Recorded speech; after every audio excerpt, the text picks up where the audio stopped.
Klal Yisrael will reign supreme. That is the concept of Milchemas Gog u'Magog according to Abarbanel. God will cause that all the nations will gather in the Milchama of Gog u'Magog, which was prophesied by Yechezkel. And the Malbim gives us some information that the Bnei Edom will come to fight with the Bnei Yishmael. And then the Bnei Yishmael will fight with the Bnei Edom. And God will instigate this. Now it's not hard to see how one day there could be a battle between the West and the Muslim world, right? That's not a hard thing to imagine. It's basically the stage is set.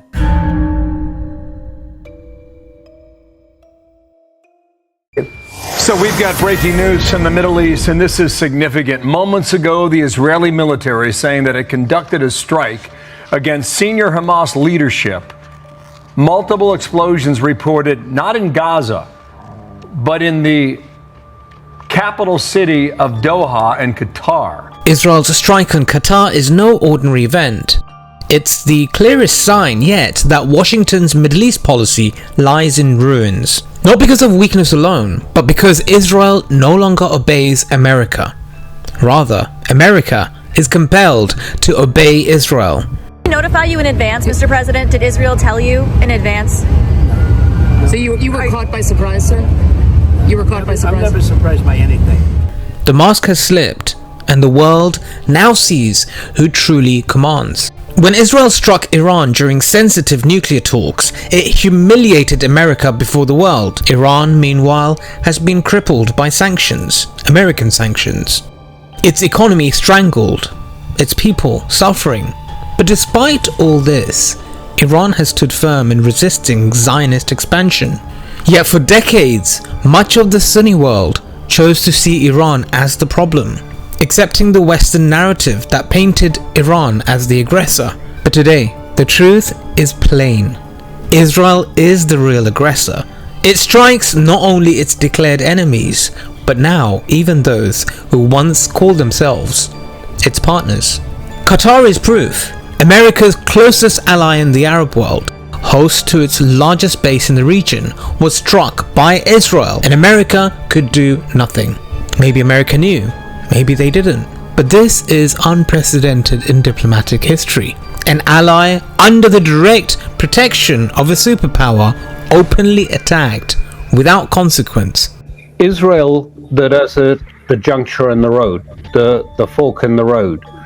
Either it has to accept where it is now and assimilate a defeat, military defeat, a defeat of its deterrence, a political internal defeat, or it has to go all the way.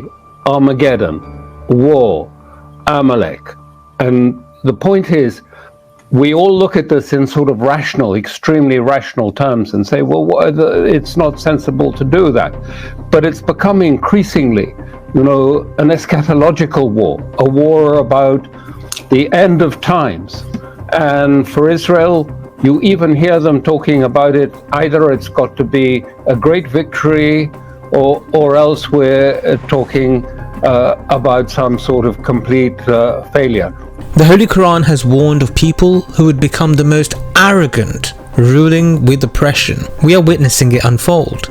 From Palestine to Lebanon, Syria to Yemen, Iran to Qatar. Every land is within Israel's reach. No distinction is made between soldier and civilian, ally or foe, and no defense system. Neither Patriots in Qatar nor S-400s in Iran have been able to stop Israel. Iran's hands are tied, but its will remains unbroken. And the Arab rulers? Well, normalization has brought them neither safety nor respect. The Abraham Accords lie in tatters, exposed as an illusion. Israel has shown the Arab world that it can strike whenever it wishes, and peace treaties will not restrain it.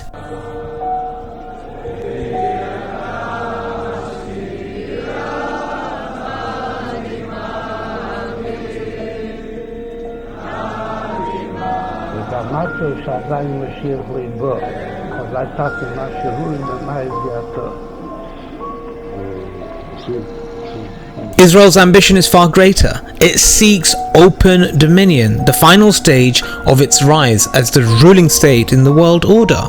Israel is rising as a ruling state, not just militarily, but also technologically. It is the main center for artificial intelligence, blockchain technology. It's the home of most startups that are going to be the future. Moetzet Yesha, in conjunction with My Israel, has arranged Instruction Day for wiki editors.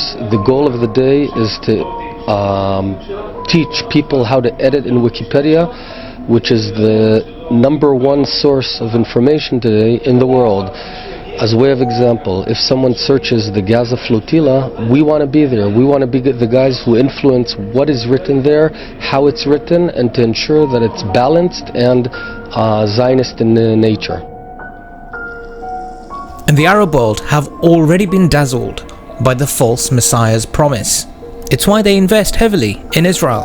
And Israel no longer is obeying America, but commanding it.